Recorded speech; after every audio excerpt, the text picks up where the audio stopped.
911 tapos i-connect ka na. And then kung makikita mo, although they're always doing a good job, it's all ad hoc at saka yung iba-ibang ahensya like say DSWD, they do a good job but they have a full-time job sa mga indigents at saka marginalized sa society. And the other thing is napakagaling na natin sa relief, no, as long as we have the access to the area, no. Pero mahina tayo sa rehabilitation. So ang nangyayari as soon as for example napakalaking sunog dito sa Manila but nangyari to sa Mindanao, so attention natin ay nasa Mindanao, which is right and good, but dapat may mag-take over ng grupo para yung rehabilitation dun sa mga nasunugan. So let's admit to ourselves that we will have what's the right number? 12 to 15 storms a year. We have volcanoes that are active. Then earthquakes or linugs are organic, if I can use that word, to our area in the world, no? So we really have to do better in not only the response and relief, but in the rehabilitation. I'd like to let you know where we are today. So all sides were saying na sana hindi maipit yung Senado. So early this morning or late last night, I sent a letter to our legitimate Secretary of the Senate. Legitimate because if you follow the rules, hindi siya pwedeng tanggalin kung walang 13 at hindi pwedeng palitan kung wala rin 13. So I'll make that clear, ha? Senate President Pro Temp, Senate President, Secretary of the Senate, o SAA, kailangan niyan 13 ang botong ilagay, 13 ang boto pag tinanggal. Hindi nila sinunod yan. So meaning, hindi legitimate si Attorney Bantug, no? So having said that, ayaw namin maipit yung mga empleyado. So I sent him a letter to talk with Attorney Bantug and nag-offer kami kung gusto ni Senator Win, pareho na lang kami pipirma kahit walang designation. So I think the letter was delivered mga 8 a.m., a little bit past 8. Ang sagot nila noong 12 o'clock is that hindi na siya secretary at mag-turn over na lang. So I really want to avoid sa dami ng problema ng ating bansa that we have to write land bank, maipit yung sweldo ng mga empleyado and everything. And I'll never bend the law, nor will I bend the Constitution, but I will bend backward for our employees para hindi sila maipit sa gulo for as long as it doesn't bend the law. Diba? So kung internal rules or regulation that is not attached to law or it is not morally wrong, that's why I thought of my staff thought of the idea na pag pareho nakapirma para eventually pag nagkaroon ng decision, walang legal infirmity. And it will also prevent yung magfilean yung dalawang kampo ng usurpation. Diba? Kasi of course, as far as I'm concerned, nag-usurp ng authority si Senator Win because he's not really the acting president, pababa. Pero maraming ang problema ng ating bansa, why don't we focus on that? So, apparently, because ayaw nila pumayag, dalawa Senado natin ngayon. You have the Senate of the Philippines and you have the Senate of Malacanang. No? So, yung Senate of Malacanang had the hearing kanina and you have two Blue Ribbons Committee. Yung isa ay Committee de Absuelto na ang kanyang main work is paano i-absuelto yung mga high officials ng ating bansa at yung isa naman na seeking the truth. So am I saying lahat ng sabihin ng 18 ex-Marines ay completely true? No. What I'm saying is nga, give them a chance. I heard they have other evidence, including videos. I heard that if they come out and there's a full support na nararamdaman, may iba pang mga witnesses na may mga dokumento, may mga ebidensya na lalabas din. So as a nation, we have to decide whether the Senate will be under the thumb of Malacanang. And now that it is very clear to us that the biggest ever corruption scandal is the flood control scandal, if it's acceptable to us that we witnessed this morning, the biggest cover-up committee hearing of our generation. 'Di ba? So ganun lang kasimple 'yon. So in the same manner na nag-propose kami na parehong pipirma, I have not talked to Senator Marcoleta, so hindi ko alam kung papayag siyang dalawa silang chairman or whatever, but we have to find a solution that yung mga witnesses ay makakapunta ng malaya na protektado ng batas at independent yung Senate.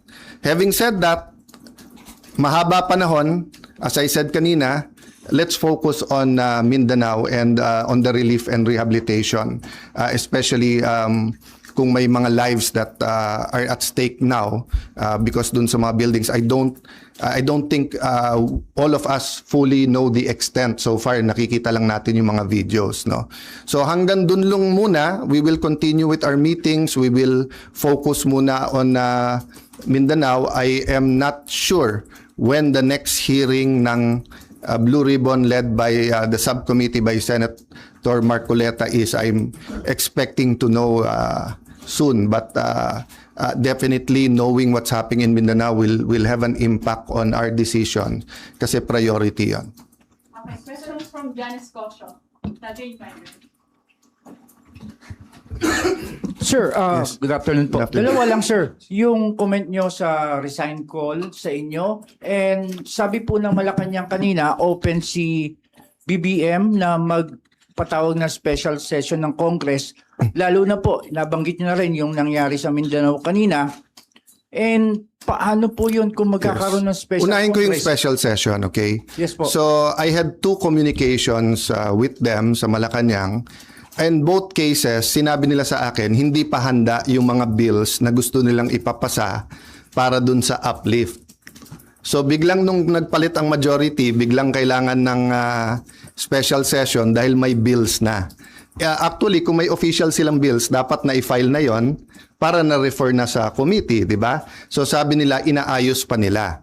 But having said that, kung bigla nilang naayos from the time I had discussions with them, may LEDAC, pinospone nila the day before, tinawagan ako ng secretary na head, and then sabi niya, sir, pwede ba ituloy bukas? Sabi ko, kayo nag-postpone, ready ako. Tapos hindi rin naman nila tinuloy. Yung sinasabing magtrabaho tayo, nagtatrabaho kami. Ready kami magtrabaho. Sila nag-walk out, kaya nagkaroon din kami ng parliamentary tool na ginamit. Sinasabi ni Senator Lacson paulit-ulit, and I feel bad for the generals, and I apologize in behalf of the whole Senate, both the majority and minority. But nakita nyo naman, after nila kinonvene illegally ang session, ano bang ginawa nila? Nag-adjourn sila sine die. Ang calendar natin pwede pa hanggang Friday. Hindi naman nila tinuloy yung session ng Thursday, Friday. Sasabi nilang mga gusto nilang ipasa eh. So ang problema natin sa kabila ay double standard. Iba ang sinasabi, iba ang ginagawa. So doon naman sa nananawagan na mag-resign, as I said, pag-usapan na lang natin in a few days after yung focus tayo sa Mindanao, but especially yung mga former presidents, yung mga nagkampi-kampi na mga Marcos na rin, papasalamat ako sa inyo sa call nyo na mag-resign ako bilang Senate President kasi ibig sabihin, nire-recognize nyo pa rin ako as Senate President. Kasi kung hindi nyo na ako nire-recognize as Senate President, ba't kayo nananawagan na mag-resign ako as Senate President? Di ba? Sir, kung gamitin ng Malacanang itong nangyari sa Mindanao, No, patawag na special any special session that will redound to the good of the Filipino people is welcome. The special session is in the Constitution. Yung ginawa namin nung bago matapos yung bago mag-sine die is precisely because aagawin nila yung committees at kailangan matuloy yung hearing tungkol sa Blue Ribbon. Having said that, Mindanao is now. Diba? They need the attention now. So if there's needed legislation, good. We will meet right away. If not, then tulong-tulong tayo. But aside from that, let's remember that the committees can continue to work. Nung pinauwi ni Senator Win, nung Thursday, yung mga empleyado, may Senate hearing pa si Senator Pia. So hindi totoo na hindi nagtatrabaho. Wala tayong dapat conflict kung may kailangan yung ating bansa. Whether it's legislation, whether it's a meeting na LEDAC, dapat tanggalin ng politika pagdating na ng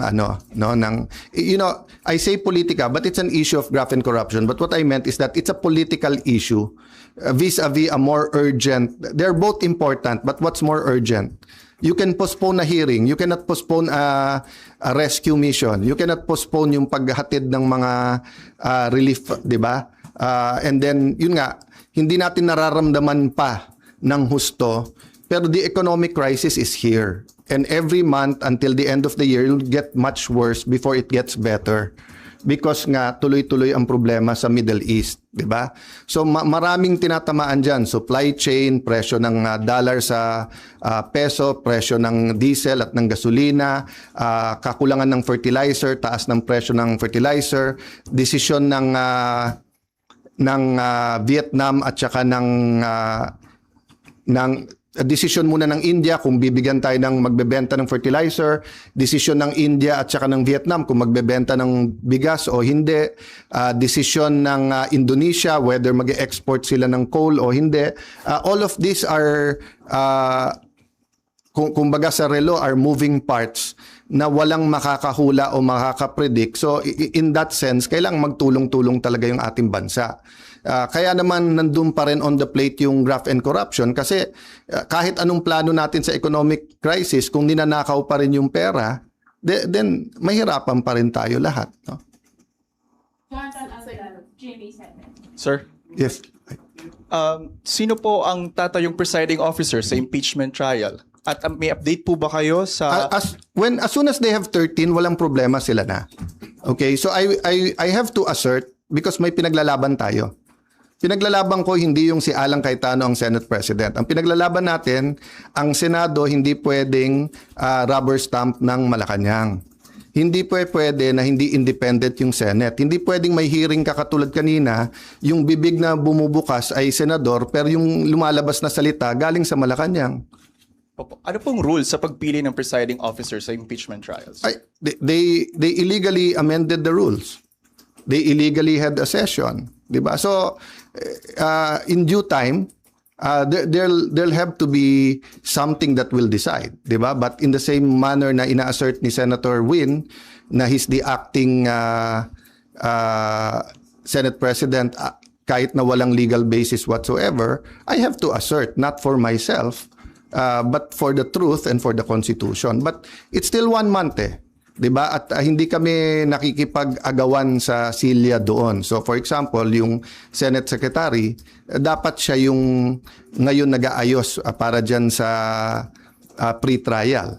But nagte-take over sila Attorney Bantog. So we're doing it very patiently because nga we don't want the whole Senate to be affected, no? Paano po yun? Kanina si House Secretary General Sheloy Garafil, nagpasa siya ng manifestation ng House Prosecution Team kay Secretary Yes. Bantog pero hindi niyo po siya kinikilalang SecGen. Yes. Pero ang House Prosecution Team, si SecGen Bantog daw yung kinikilala. That's going to be a problem for at least a few days, maybe a few weeks because we don't expect naman the Supreme Court to rule right away.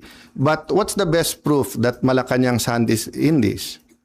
First, yung pananakot nila sa mga miyembro namin na lumipat, yung offer na wala ng kaso pag lumipat. Second, as soon as nila ginawa, naglabas sila na ang House at ang Malacanang ay dun pumapabor. Di ba? Pwede naman mag-neutral ang Malacanang Pwede naman sabihin ng Malacanang, settle it among yourself. Ganon din sa House prosecution. Hindi naman nila gusto ng fair na impeachment. Gusto nila yung may pinipili na silang grupo. That's why sabi ko sa inyo, if I'm wrong, they blame me.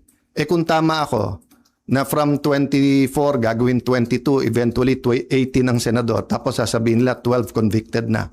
Will that be a fair impeachment process? What will happen to the country if that happens? Then ang kasunod naman is CONAS. No? So give me a few days, pag-usapan natin yan, but let's focus lang dun sa nangyayari. No? But just to answer your question, it will be up in the air. That will be a legal question and we are in the right side. Okay, last question, Ms. Okay. Van, TV5. Sir, may we be clarified, yung arrangement na inaalok niyo po kay Senator Win, na dalawa kayong pipirma, ano po ang response ni Senator Win? Sulat around 12 o'clock na sinasabi kay attorney sa ating Senate Secretary Jose Luis Montales that you are no longer secretary, and that Attorney Bantug, and then that basically sinasabi na sila na. Yun din ang sinabi sa USAA, but hindi first-hand knowledge, sabi chain of command. But wala nga sila sa chain of command eh. Kahit anong tingin mo sa rules, hindi nangyari yon. So yung pagwawala nila at pag-walk out nila kasi hindi pwedeng amendahan daw yung rule na ganon-ganon, binaboy nila yung rules on June 3. Diba? So that it's going to be a lingering question.